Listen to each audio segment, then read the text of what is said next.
Bem-vindos ao nosso canal, ao Portal do Vestibulando. Agora é hora de falarmos de Idade Média.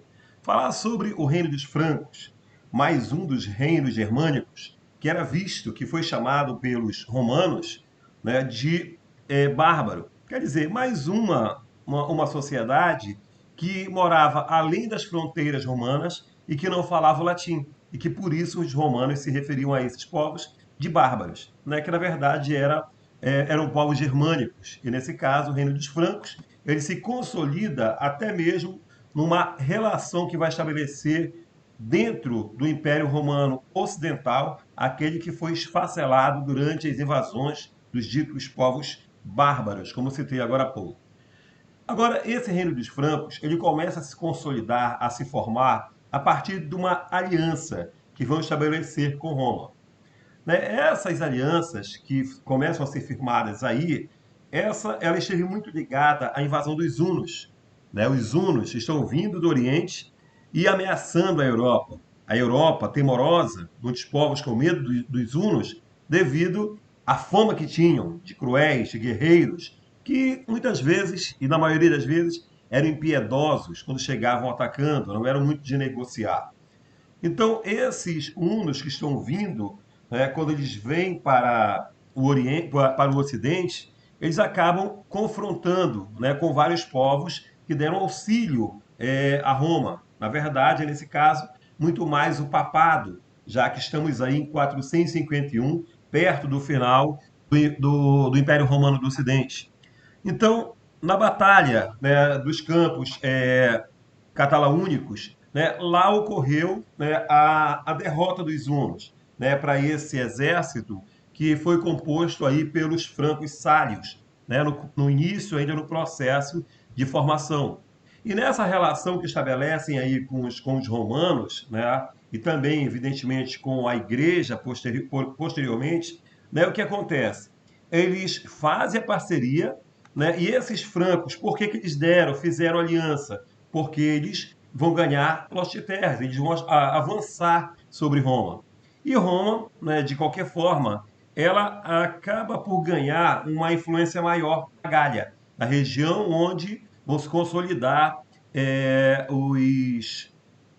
os francos. Né? Quer dizer, um jogo de mão dupla. Roma queria expandir seus domínios, mas também ela vai perder territórios, né? Porque os francos avançam sobre Roma, a exemplo do que ocorreu com os outros povos bárbaros, né? Não só aí os francos. Bom, desse processo, então, o que nós vamos ter é o seguinte, né? Que no processo de formação, percebam que estamos ali próximo à Península Ibérica, né? Que está um pouquinho mais abaixo, né? E aqui nós temos onde vai se formar a região do reino dos francos. Aqui, olha só, o que nós temos. Eles se consolidam, né? Eles se firmam na região da Gália, a partir desse avanço da aliança que fizeram com Roma. Né? Então eles avançam, né? E se consolidam na região da Gália hoje em dia, do que é a Gália. Bom, a partir disso, o que nós temos? Eles começam a se organizar e o grande líder que vai iniciar o processo de centralização, de organização, melhor dizendo, de um governo na região, foi o Meroveu, né, que era um guerreiro aí dos francos sálios, que vai consolidando a ocupação dos francos nessa região da Gália, na região ali da França hoje em dia. A partir daí, dessa chegada do Meroveu ao poder, começa a chamada dinastia Merovingia. Mas o que se aceita que verdadeiramente não foi o Meroveu, né, o grande ícone desse início de governo, né, do Reino dos Francos. Mas vai ser, após isso, né, vai ser o Clovis. Na verdade, o que se tem hoje em dia, porque é cercado de muitos mitos e lendas sobre alguns eventos que ocorreram durante o Reino dos Francos, mas o início da dinastia ela começa aí com o Quilderico I, que era filho do Meroveu. Então teria começado aí a chamada dinastia Merovingia, em referência ao unificador da região. Mas que quem chegou com um pouco mais de força do que ele foi o Quilderico, mas ainda assim sem grande poder sobre toda a região. Quem consolida esse poder foi o Clovis, né? Mas por qual motivo? Como eu disse no começo, ele vai se aliançar à igreja. Era uma forma de ele avançar mais sobre Roma, né, mas também de trazer o cristianismo como instrumento de dominação. Então ele se converte ao cristianismo e aí ele passa a dominar outros povos daquela região, ali próximo a Gália. Ele começa a ampliar domínios. Bom, a partir daí, o que nós temos? Olha só, algo estratégico. Ele vai se batizar cristão, né? Ele, um pagão.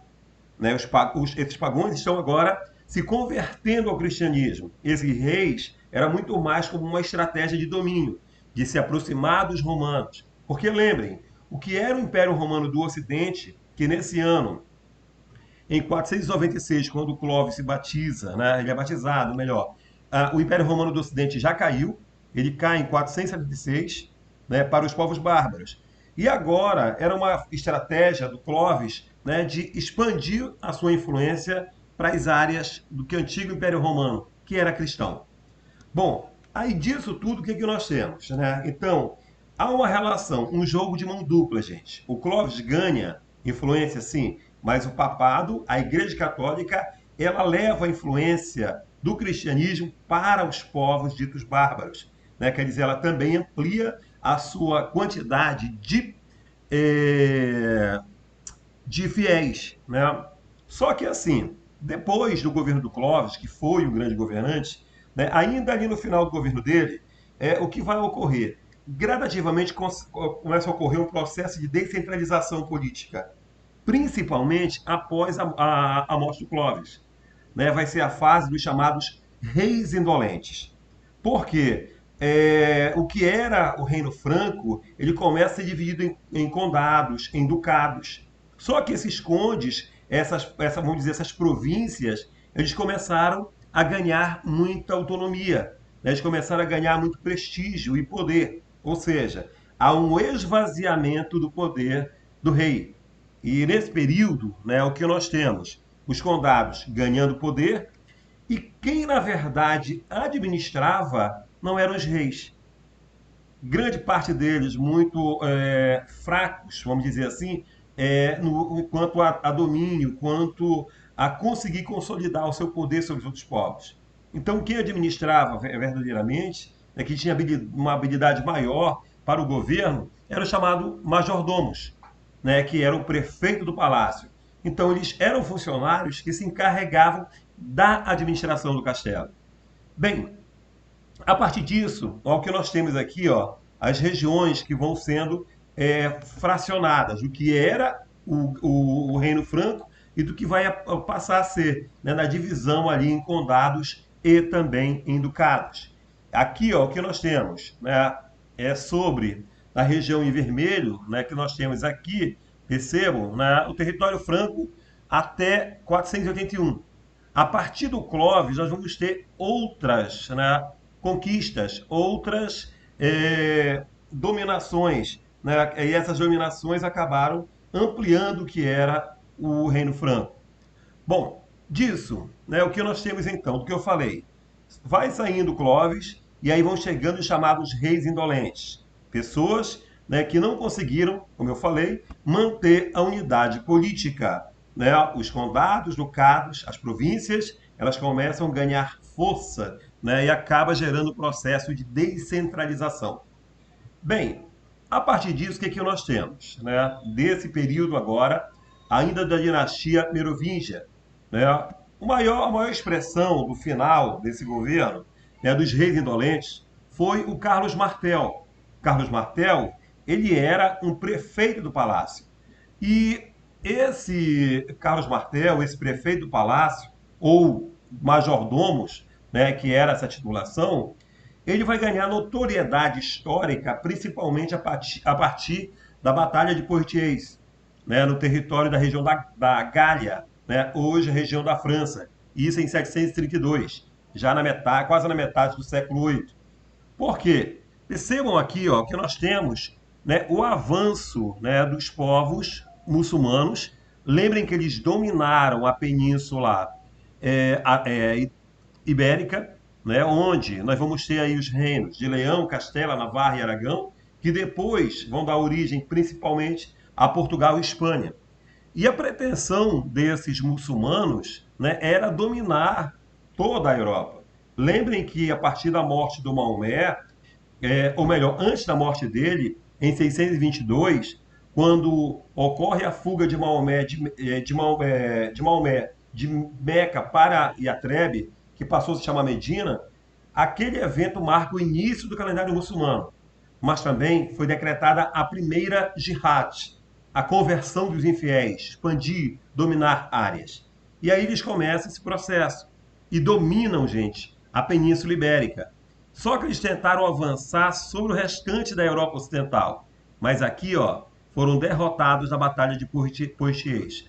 Então, por isso mesmo, né, que quando ele consegue barrar esse avanço muçulmano sobre o Reino dos Francos, né, que ele acaba barrando esse domínio islâmico sobre a Europa Ocidental, né, percebe-se aí que ele vai ganhar uma força, né, apoio principalmente da igreja, né, porque o Carlos, né, que até então ele não era chamado de Carlos Martel, né, ele passou a ser principalmente a partir da bravura dele no campo de batalha.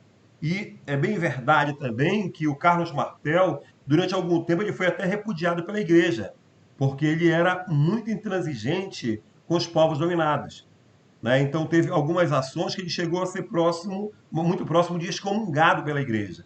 Para quem não recorda o que era ser excomungado, ser considerado não cristão. Logo, não iria para o céu, seria algo do tipo.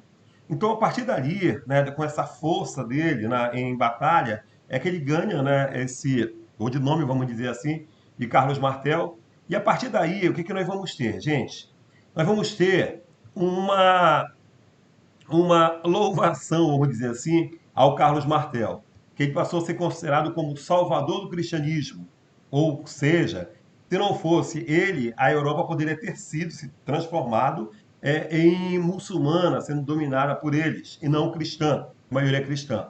Por isso, o Gregório III aclamou, né, o Carlos Martel como herói da cristandade, né, o cara que conseguiu salvar o cristianismo ali no século VIII. A partir daí, né, ainda, o Carlos Martel continua no poder até sua morte. Depois da morte dele, vai assumir o poder o Pepino, o Breve. Né? Começa então agora uma outra dinastia. Não mais a Merovingia, né? Mas agora a Carolíngia, em referência aí ao Carlos Martel. Bom, da mesma forma que nós tivemos o Clovis se convertendo ao cristianismo, como eu disse no começo, percebam que a igreja ela vai ser um instrumento político também. Não era questão só de fé, de conversão, não era isso. Né? Se buscar ali, na realidade, era muito mais uma expansão de domínios. Então, ele estabelece uma relação de parceria, uma aliança com o Papa Zacarias. Né? Também como uma forma de centralizar, né? De atrair para ele o poder com o apoio da igreja. Bem, após o Pepino, o Breve, quem vai ganhar muito destaque, né? Nós vamos ter a figura do Carlos Magno. Né? Vai ser um dos maiores ícones desse reino dos francos, claro que agora com a dinastia carolíngia.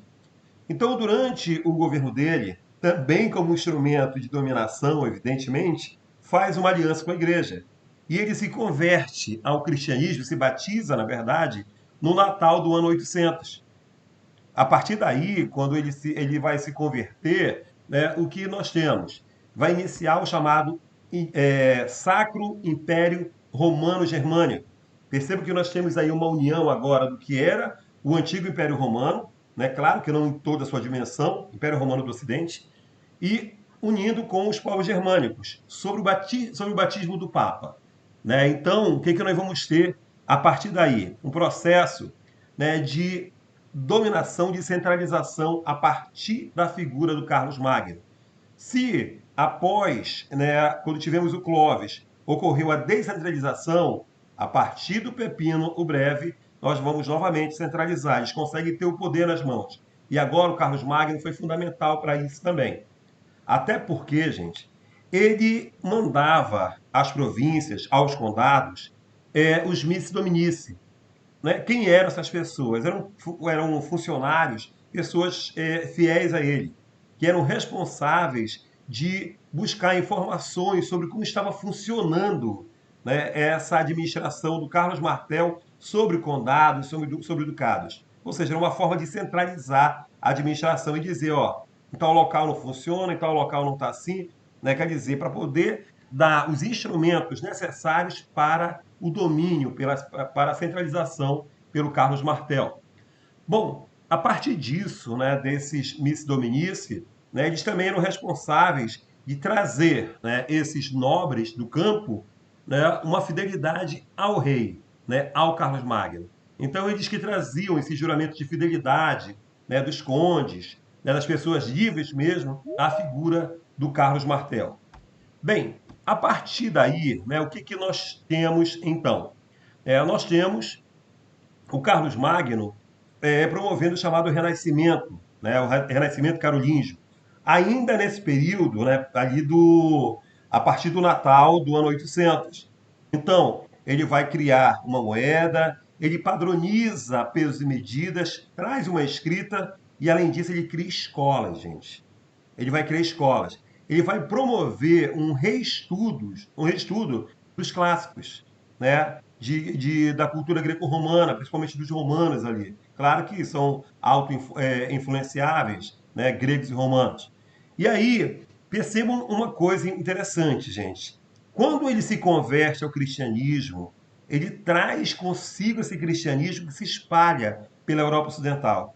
Ele foi um dos responsáveis, quer dizer, o reino dos francos, eles foram um dos responsáveis pela consolidação do cristianismo, que veio no início do Império Romano perseguido, depois utilizado como instrumento para a dominação, ali no século III, né, quando o Império Romano do Ocidente entra em crise, aí eles dão liberdade de culto aos cristãos e depois, não só liberdade de culto, eles vão tornar o cristianismo religião oficial do Império.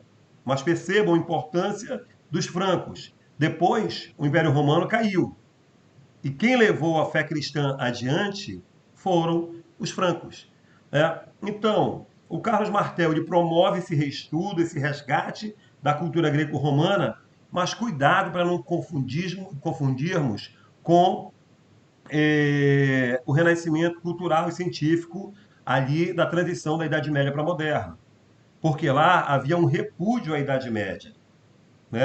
A princípios da Idade Média. Aqui não. Ele não rompe com a igreja, ele continua abraçado à igreja, claro, como instrumento também de poder. Então, ele promove um reestudo da cultura antiga e do conhecimento produzido para levar adiante. Então, ele usa a igreja para se promover. Diferente do Renascimento, das críticas que faziam à moral do Renascimento cultural e científico, que fazia crítica moral religiosa, cristã, católica. Bom, aí, percebam, então olha só, muitos dos materiais gregos e romanos chegaram a nós por conta desses estudos que foram produzidos aí no governo do Carlos Magno, nesse renascimento carolíngio. Então aqui, ó, as escolas criadas, as escolas monacais, né, que eram nos mosteiros, nós tínhamos as catedrais, né, nos bispados e também as palatinas, no palácio. Quer dizer, ele promovia até estudo para capacitar as pessoas também para ajudarem na administração. Percebam então o que foi aí o Carlos Martel, né? Desculpem, o Carlos Magno para aquele período. Bom, depois disso, o que nós temos? Após a morte do Carlos Magno, em 813, assume Luís o Piedoso. Só, gente, que é muito comum até isso. Quando você tem um grande governante que consegue cativar ou impor a sua vontade aos seus comandados, normalmente vem outro que não consegue ter ou não tem a mesma habilidade. E foi o que aconteceu. Assume Luís o Piedoso, mas ele não consegue manter a unidade que manteve o Carlos Magno, que manteve também o Pepino. E agora começa um processo de descentralização. Né? Tanto que depois disso, né, depois do governo do Luís o Piedoso, tá, já em 843, nós vamos ter o Tratado de Verdun. E o que era o reino dos francos, ele vai ser dividido entre os filhos destes, né, do Luís. Né? Nós vamos ter a banda ocidental para Carlos, o Calvo, a parte central, né, para Clotário e o Oriente para Luís, o Germânico, que vai dar origem a vários países, né? A França, né? A Alemanha e algumas outras fragmentações centrais ali da Europa. Então, aqui nós temos a divisão, né, do que foi, né, essa divisão ali do Tratado de Verdun no final do governo do Reino dos Francos, né, do governo do Luís o Piedoso, quando foi fragmentado o Império, ou desculpe, o reino, né? E esse reino depois ele se esfacelou. Ficamos por aqui, muito obrigado e aguarde as próximas aulas ainda sobre a Idade Média.